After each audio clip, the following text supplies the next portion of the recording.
खुल गई रसोई। मानवी उठो ना, सुबह के 5 बज रहे हैं। अरे बाबा जल्दी उठ जाओ।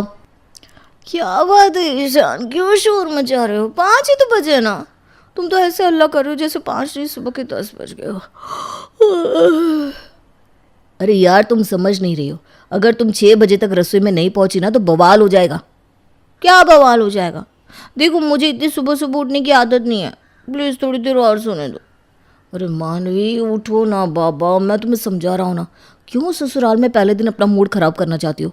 अभी तो मेरी मम्मी को जानती नहीं हो, इसलिए जैसा मैं कह रहा हूँ वैसा करो। ईशान मानवी को बार बार जगाने की कोशिश कर रहा था, लेकिन मानवी की आंख तो सुबह 6:30 से पहले खुली ही नहीं। 6:30 बजे उठने के बाद पहले वो नहा धोकर तैयार हुई, उसके बाद 7:30 बजे रसोई में दाखिल हुई। चाय बनाने के बाद, माँ जी नाश्ते में क्या बनेगा? कुछ नहीं। मतलब मैं समझी नहीं, बाहर से कुछ मंगवाया है क्या आपने? घड़ी में टाइम देख रही है बहू, कितना हो रहा है? जी माँ जी 8:15 बज रहे। हाँ तो 8 बजे ना रसोई में ताला लग जाता है, और उसके बाद अब ये ताला सीधा दोपहर में 11:30 बजे खुलेगा, ताकि तुम 1 बजे तक लंच तैयार कर सको। और इस 11:30 से 1 के बीच में भी अगर तुम लंच बनाने के लिए नहीं आ पाई ना, तो प्यारी बहू रानी इस रसोई में फिर से ताला लग जाएगा, जो सीधा रात के खाने के लिए खुलेगा। ये कोई धर्मशाला नहीं है कि यहाँ 24 घंटे लंगर चलता रहेगा। मेरा घर है और इस घर में रहने के कुछ नियम कायदे कानून हैं। 24 घंटे रसोई खुली रहेगी तो रसोई का बजट और अनुशासन दोनों खराब हो जाते हैं। इसलिए बेटा, अगर कल से नाश्ता करने की इच्छा हो तो समय से उठकर तैयार होकर रसोई में आना, वरना आज तो मैंने तुम्हें चाय बनाने की इजाज़त दे दी थी, क्योंकि तुम्हारा इस घर में पहला दिन था। कल से चाय भी नहीं मिलेगी। कैसी बात कर रही है माँ जी आप? चाय भी नहीं मिलेगी? अरे भाई क्यों नहीं मिलेगी? सुबह के 8 ही तो बज रहे हैं, अभी कौन सा लेट हो गया है? आप किचन खोलिए, मैं 1 घंटे में सब कुछ बनाकर तैयार कर दूंगी। फिर सब लोग आराम से बैठकर नाश्ता करेंगे। पापा जी और ईशान तो 10 बजे दुकान पर जाते हैं, तो बस 10 बजे से पहले सबको टेबल पर नाश्ता मिल जाएगा। टेंशन की क्या बात है? बहू, मुझे ज़ुबान चलाने वाली और बहस करने वाली लड़कियां बिल्कुल पसंद नहीं है। अभी तुम्हें इस घर में आए 1 दिन हुआ है। अपनी मनमानी चलाने की बजाय अगर घर के नियम कायदे और कानून को समझने की और निभाने की कोशिश करोगी तो तुम्हारी गृहस्थी अच्छे से चलेगी। और बेटा, ऐसे ही बात बात में सिर्फ तर्क वितर्क करती रहोगी तो तुम्हारा तो भगवान ही भला करे फिर। अरे माँ जी चलिए, मान लिया कि मैं लेट उठी हूँ, तो उसकी सज़ा तो मुझे मिलनी चाहिए ना। घर के बाकी सारे लोग भूखे पेट ऑफिस जाएंगे क्या? उन्हें कुछ न कुछ नाश्ता और खाना तो मिलना चाहिए कि नहीं? देखो बहू, परिवार का मतलब ही ये होता है कि एक की गलती का खामियाजा सभी को भुगतना पड़ता है। जब तुम्हारी गलती के कारण सब भूखे जाएंगे, तभी तो तुम्हें इस बात का एहसास होगा कि तुम्हारे कारण कितने लोगों को तकलीफ हो रही है। तभी तो तुम्हारे अंदर सुधार आएगा, वरना अपना पेट तो तुम कैसे भी भर लोगी। ठीक कहा ना बेटा? ससुराल में आज मानवी का पहला दिन था, और पहले ही दिन सास के अजीबोगरीब नियम सुनकर बेचारी मानवी के तो होश ही उड़ गए थे। अरे ईशान, शादी से पहले तो तुमने नहीं बताया था कि तुम्हारी माँ इतने पुराने ख्यालों वाली है, और आज के ज़माने में अपने बच्चों को ऐसे जानवरों की तरह कौन रखता है? हम सब इंसान ना हुए, खोटे से बंदे जानवर हो गए कि समय पर ही चारा मिलेगा, नहीं तो भूखे बैठे रहो। और ये बताओ, ये नियम स्पेशली मेरे लिए इजाद हुए हैं या आज से पहले भी ऐसा ही था? अरे मानवी, तुम ऐसा क्यों सोच रही हो कि यहाँ तुम्हारे साथ कुछ स्पेशल ट्रीटमेंट हो रहा है? अरे भाई, हम तो बचपन से ही सब बर्दाश्त करते आ रहे हैं। कुछ दिन बाद ना तुम्हें भी आदत हो जाएगी, ज़्यादा टेंशन ना लो। अरे किस बात की आदत हो जाएगी? ये रोज़ रोज़ भूखे रहने की या आधी रात को जाकर किचन में नाश्ता बनाने की? क्या पागलपन है ये? इतनी सुबह सुबह उठकर कौन नाश्ता करता है? और कौन सा तुम्हें सुबह 8 बजे की बस पकड़नी है? 10 बजे जाकर दुकान खोलते हो, तो फिर क्या ज़रूरत है सुबह 4 बजे उठकर नहा धोकर मैं किचन में नाश्ता बनाऊँ? कोई लॉजिक भी तो होना चाहिए ना इस बात के पीछे। या फिर बस माँ जी ने कह दिया तो सब सर झुकाकर उसे मान लेंगे। अरे यार, तुम ना बेड़ा गर्क करवाओगे और कुछ नहीं। माँ के सामने ये सब मत कहना, बिना बात के बवाल हो जाएगा। तुम डरते रहो अपनी मम्मी से बिना गलती के, मैं किसी से नहीं डरती। और मैंने क्या गलत कह दिया तुम ही बताओ। एक बात बताओ, मैं इस घर की कोई पहली बहू तो हूँ नहीं। भाभी भी तो मुझसे पहले बहू बन के घर में आ चुकी है ना। सुबह के 9 बज रहे हैं, ये सुबह उठकर नाश्ता बनाने का नियम तुम्हारी भाभी के लिए नहीं है क्या? अरे नियम तो सबके लिए बराबर है, भाभी के लिए क्यों नहीं होगा? भाभी भी रोज़ सुबह उठकर सबके लिए नाश्ता बनाती है। अच्छा, आज तो मुझे तुम्हारी भाभी कहीं नज़र नहीं आ रही, क्या बात है? मानवी अभी ईशान से बात कर ही रही थी, तभी उसकी जेठानी ईशा सामने से आती हुई दिखाई देती है। अरे मानवी, माफ़ करना भाई, एक तो शादी की इतनी थकान, ऊपर से ना ये टिंकू के जब से समर हॉलीडे हुए हैं ना, रात में 1 बजे तक सोता नहीं। अब तुम ही बताओ, 1 बजे सोने के बाद सुबह 4 बजे कैसे आँख खुलेगी? बस इसीलिए सुबह उठने में लेट हो गया। लेकिन ये बताओ, ये किचन में ताला क्यों लगा हुआ है? तुम भी सुबह लेट उठी थी क्या? अरे भाभी, क्या लेट उठी थी? 6:30 बजे तो उठ गई थी। अब क्या आधी रात को उठकर बैठ जाऊं? देखो प्यारी देवरानी जी, इस घर का यही नियम है कि सुबह 4 बजे उठो, नहा धोकर तैयार होने के बाद रसोई में आओ और सबके जागने से पहले नाश्ता बनाकर टेबल पर लगा दो।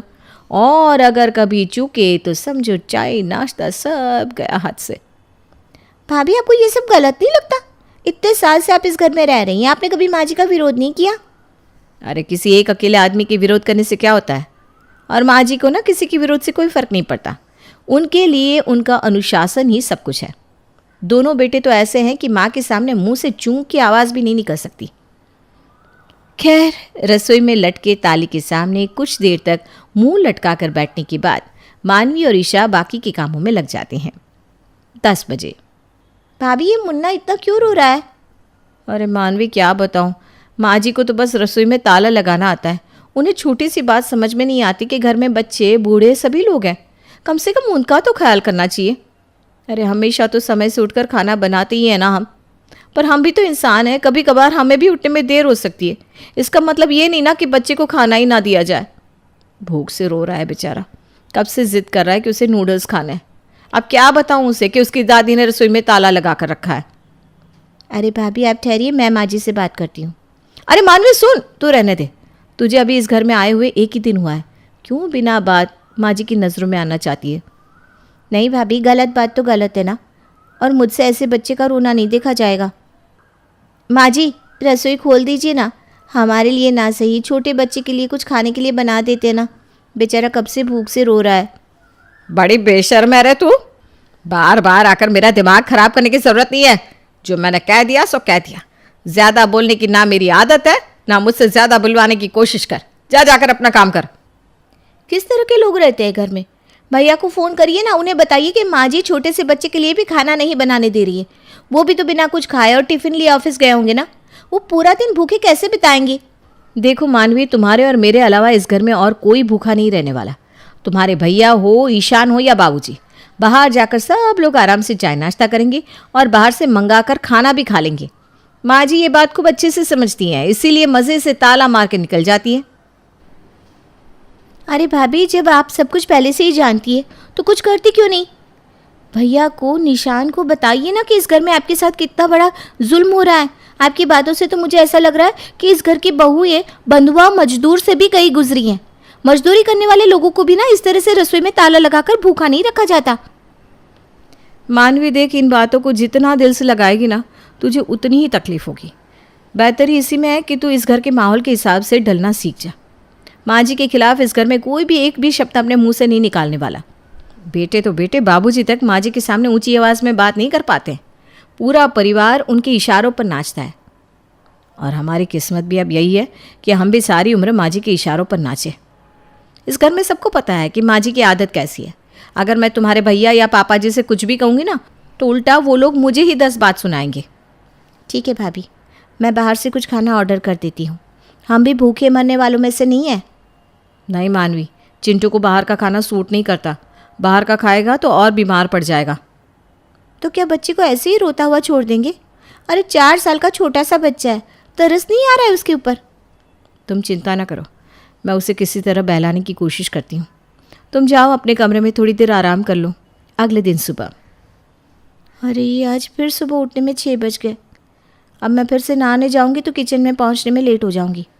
ऐसा करती हूँ, बिना नहाए जाकर नाश्ता बना देती हूँ, उसके बाद नहा लूँगी, क्या फ़र्क पड़ता है। मानवी फटाफट से नाइट सूट चेंज करके सूट पहनती है और रसोई में आती है। अरे बहू, क्या कर रही हो तुम? माँ जी, रसोई में जा रही हूँ चाय नाश्ता बनाने, वरना आप तो फिर से ताला लगा देंगी और आपका राशन बच जाएगा और हम लोग पूरा दिन भूख से मरेंगे। उससे आपको तो कोई फ़ायदा फ़र्क पड़ता ही नहीं ना। छोटी बहू, जबान संभाल कर बात कर। और भूखे तुम अपने कर्मों के कारण मरते हो। समय से उठो, समय से सारे काम करो। मैंने कोई राशन में ताला नहीं लगा रखा है। और हाँ, ज़्यादा चालाकी दिखाने की ज़रूरत नहीं है। ये जो तुम मुंह पर 2 बूंद पानी डालकर कपड़े बदल कर चली आई हो ना, मुझे अच्छी तरह पता है, बिना नहाए अगर मेरे चौक में पाँव भी रखा ना, तो अभी तक तो सिर्फ रसोई में ताला लगा है। कहीं ऐसा ना हो कि तुम्हारे कमरे में भी ताला लग जाए। सास की बात सुनकर बेचारी मानवी उल्टे कदम अपने कमरे की तरफ लौट जाती है। सुबह जल्दी उठने की आदत नहीं है ना, मैं कितनी भी कोशिश कर लूँ 5 बजे तो मेरी आँख खुलती ही नहीं। अरे ठीक है ना मानवी, अभी तेरी शादी को 2 दिन तो हुआ है, और वैसे भी ससुराल की चक्की में पीसना सीखने के लिए थोड़ा समय तो लगेगा ही। आपकी आंखों में इतनी सूजन क्यों हुई है भाभी? क्या हुआ? कल रात को भी चिंटू ने सोने नहीं दिया क्या? बच्चों की भी क्या गलती बताऊं मानवी। ले देकर पूरे साल में ये 20 दिन का ही समय मिलता है बच्चों को, जब वो अपनी मर्जी से सो पाते हैं, जग पाते हैं, टीवी देख पाते हैं, मस्ती कर पाते हैं। वरना बाकी के साथ तो रोबोट की तरह समय पर उनको सुला दिया जाता है, और नींद पूरी हो या ना हो घड़ी में टाइम देखकर उठाकर बिठा दिया जाता है। इसलिए आजकल मैं भी ना उसे रात को कुछ कहती नहीं हूँ। देर रात तक अपने पापा के साथ कार्टून देखता है, लैपटॉप में गेम खेलता है। उसी की वजह से सोने में काफ़ी लेट हो जाता है। और सही बताऊं तो मन तो मेरा भी करता है कि जब तक स्कूल बंद है मैं भी थोड़ा राहत की सांस लूँ, 1 घंटा ज़्यादा सो जाऊँ। लेकिन अगर मैं लेट उठी तो तू जानती है ना, घर में भूचाल आ जाएगा। मानवी को जिठानी ईशा और अपनी स्थिति पर बहुत तरस आ रहा था। वो लाख चाहने के बाद भी अपनी सास की सोच नहीं बदल पा रही थी। सास की इस तरह रसोई में ताला लगा देने के नियम के कारण जेठानी ईशा और मानवी चाहकर भी घर से बाहर नहीं निकल पाते थे, क्योंकि घर लौटने में ज़रा से भी देरी होने पर उन्हें रसोई में लटका हुआ ताला दिखाई देता, और फिर वो चाहे लाख नाक रगड़े, उनकी सास के ऊपर रत्ती भर भी उनकी बातों का फर्क नहीं पड़ता था। इसलिए डर के मारे बेचारी मानवी और ईशा ने तो कहीं पर आना जाना ही छोड़ दिया। पूरा दिन वो दोनों बस घड़ी की कांटों को देख कर बिताती, और हर पल बस इसी डर से घबराती रहती कि कहीं रसोई में ताला ना लग जाए। एक दिन, अरे बेटे, तू आज इतनी जल्दी घर कैसे आ गया? तेरा ऑफिस तो शाम को ख़त्म होता है ना? हाँ माँ, आज सुबह से ही उल्टी दस्त से परेशान हूँ। सर घूम रहा है, कुछ समझ में नहीं आ रहा क्या करूँ। हाय राम, क्या हो गया मेरे बच्चे को? तो चल अभी डॉक्टर के पास चलते हैं, अस्पताल में जांच करवा लेते हैं। माँ रमा देवी तुरंत छोटे बेटे को दुकान से बुलाती है और अपने बड़े बेटे को लेकर अस्पताल पहुंचती है। देखिए, आपकी आंतों में सूजन है। ऐसा क्या खाते हैं आप जो आपकी आंतों की ऐसी हालत हो गई? अरे डॉक्टर साहब, ऐसा तो कुछ नहीं खाता, घर का बना खाना ही खा रहा है। आप चिंता मत करो, आज ही चलकर बहू के कान खींचूंगी। पता नहीं कैसा खाना बनाकर खिला रही है मेरे बेटे को कि आंतों में सूजन आ गई। 1000 बार कहा है कि मसाले घर में ही पीसा करे, लेकिन ये महारानी 1 नंबर की कामचोर है। ज़रूर बाजार से मिलावटी सामान लाई होगी, तभी तो ऐसा हुआ। अरे माँ, हर बात का दोष बहू के माथे लगाना बंद भी करो। मेरे हाथों में सूजन इसलिए आ गई है क्योंकि महीने के 10 से 15 दिन मुझे घर का खाना मिल ही कहाँ पाता है, क्योंकि ईशा के लेट होने पर आप रसोई में ताला लगाए रहती है। अब कोई कितने दिन भूखा रहेगा, इसलिए हम भी ऑफिस में जाकर बाहर से खरीद कर खाना खा लेते हैं, बिना ये सोचे कि इस बाहर के गंदे और अनहाइजीनिक खाने का हमारी सेहत पर कितना बुरा प्रभाव पड़ेगा। आप तो अपनी अकड़ में जिए जा रही हैं। अरे माँ, परिवार सिर्फ सख्त नियम और अनुशासन से नहीं चलता, बल्कि एक दूसरे की तकलीफ को समझने और अपनेपन से चलता है। आपको भी समझना चाहिए ना कि ईशा के पास छोटे बच्चे की भी जिम्मेदारी है। अरे कई बार ना चाहते हुए भी उसे रसोई में पहुंचने में लेट हो जाता है, फिर भी कभी खाना बनाने से इनकार तो नहीं किया ना उसने, अपनी जिम्मेदारियों से भागी तो नहीं ना। लेकिन फिर भी आप इतने सालों से न जाने किस घमंड में जी रही हैं। सिर्फ मैं ही नहीं, आपको तो अपने छोटे से पोते का भी ख्याल नहीं है। बेचारा भूख से रोता रहता है और आप ताला लगाकर मौसी के घर बैठकर चाय नाश्ता करती हैं। बस अपनी जिद और घमंड से प्यार है आपको, हम सबकी कोई चिंता नहीं। कैसी बात कर रहा है बेटा? मैं तो जो कुछ भी कर रही थी तुम सबके भलाई के लिए कर रही थी, ताकि बहुएं नियमों का पालन करें और सभी को समय से खाना मिलता रहे। अरे माँ, बस भी करो, इतनी भलाई मत करो कि हम सब बारी बारी अस्पताल पहुँच जाए। हम सब तो फिर भी बाहर रहकर कुछ खा लेते। वो दोनों तो बेचारी पूरे दिन घर का काम करती हैं, तब भी खाना नसीब नहीं होता। इससे बुरा और क्या हो सकता है उनके साथ? बीवी क्या आई, तुम दोनों भाई माँ का सम्मान करना ही भूल गए। आज अपनी पत्नियां सही और माँ गलत नजर आ रही है सबको। माफ़ करना माँ, लेकिन इतने सालों से हम सम्मान नहीं डर के कारण चुप थे। लेकिन अब बस मैं और डर कर नहीं जीना चाहता। आपके डर से हम कहीं बाहर नहीं जा पाते। कभी अपनी पत्नी के साथ बाहर खाना खाने नहीं जा पाए हम आज तक, क्योंकि वो दोनों तो आपके ताले से डर कर खुलकर जीना ही भूल गई है। अपने बेटों की बात सुनकर रमा को अपनी गलती का एहसास होता है और वो रसोई का ताला हटाकर हमेशा के लिए रसोई को खोल देती है।